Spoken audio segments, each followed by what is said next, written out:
গত পর্বে যেখানে শেষ করেছি আজ সেখান থেকেই শুরু করছি। কর্মময় জীবন। তরুণ বয়সে রাসূলুল্লাহ সাল্লাল্লাহু আলাইহি ওয়াসাল্লাম এর নির্দিষ্ট কোনো কাজ ছিল না। তবে বিভিন্ন বর্ণনা থেকে জানা যায় যে ওই বয়সে তিনি বনু সাদ গোত্রের বকরি চরাতেন।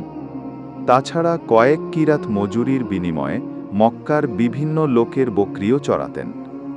২২-২৫ বছর বয়সে তিনি হযরত খাদিজা রাদিয়াল্লাহু আনহা এর ব্যবসায়িক পণ্য নিয়ে সিরিয়ায় গমন করেন।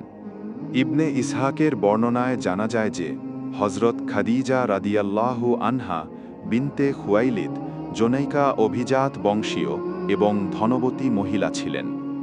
তিনি বিভিন্ন লোক দ্বারা পণ্য ক্রয় বিক্রয় করাতেন।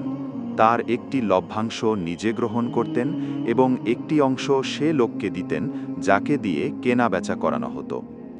কোরাইশ গোত্রের মধ্যে তখন ব্যবসায়ের ব্যাপক প্রচলন ছিল।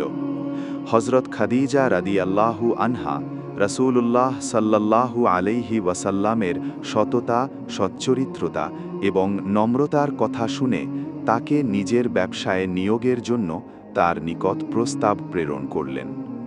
তিনি তার কৃতদাস মাইসারাকে সাথে নিয়ে যাওয়ার প্রস্তাব দিলেন। তিনি আরও বললেন যে অন্য লোকদেরকে তিনি যে পারিশ্রমিক দিয়ে থাকেন রাসূলুল্লাহ সাল্লাল্লাহু আলাইহি ওয়াসাল্লামকে তদাপেক্ষা বেশি পারিশ্রমিক দেবেন। রাসূলুল্লাহ সাল্লাল্লাহু আলাইহি ওয়াসাল্লাম তার প্রস্তাব গ্রহণ করলেন এবং তার ব্যবসায়িক পণ্য নিয়ে কৃতদাস মাইসারা সহ সিরিয়া গমন করলেন।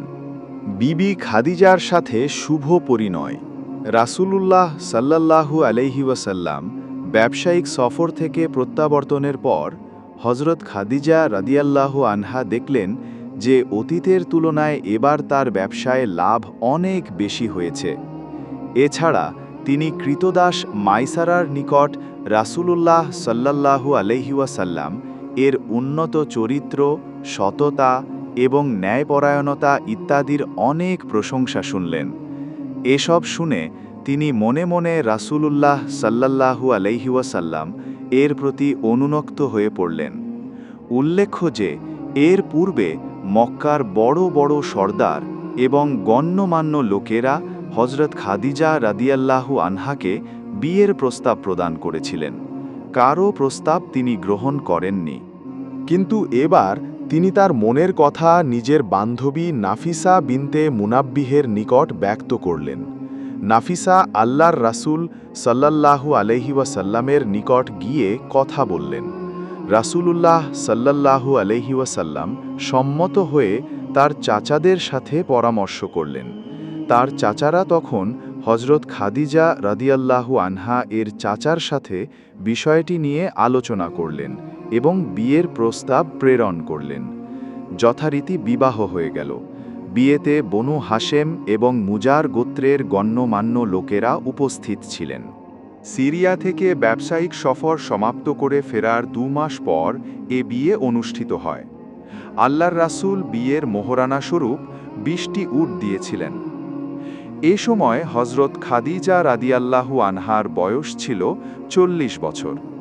তিনি তখন মক্কায় জ্ঞান, বুদ্ধি, সততা, সৌন্দর্য, ধন সম্পদ এবং বংশমর্যাদায় তৎকালীন নারীদের মধ্যে ছিলেন শ্রেষ্ঠ। হযরত খাদিজা রাদিয়াল্লাহু আনহার সাথে হযরত রাসূলুল্লাহ সাল্লাল্লাহু আলাইহি ওয়াসাল্লামের এ বিয়েই ছিল তার প্রথম বিয়ে।